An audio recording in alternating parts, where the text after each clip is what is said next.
You're gonna be creating this, and this with code. We'll be using the simplest image format PPM. It's so simple, in fact we could write it down manually. Check this out. First of all, we write down the magic number. P3 declares that this is a RGB color image in ASCII. After that, we declare the width and height of our image. Then the color depth of our image, which is usually 255. And in the end, the pixels. Imagine writing images in pixels. Now save it and open it with an image viewer. There we go, we got the colors. Red, green, blue, yellow, white, black. We could easily generate these types of images with code. Here's an example in Python.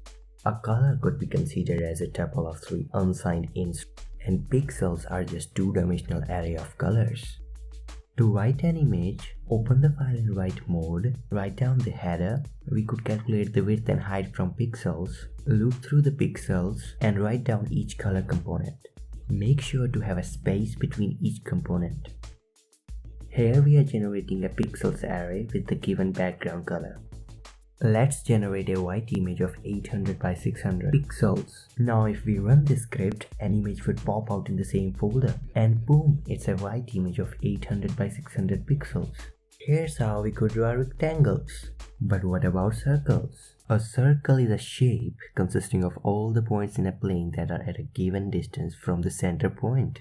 Well, technically we're gonna draw a disk, as the circle is only the boundary and the whole figure is called a disk. With Pythagorean theorem, we could calculate if a point is inside or outside our circle. That's where this formula came from. All the points having distance to the given center less than or equal to the given radius.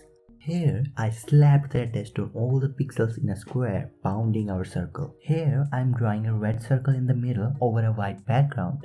And boom, we got a Japanese flag. Like this, I created a simple figure with just circles and rectangles. But you are not bounded to just these shapes. From here, the possibilities are endless.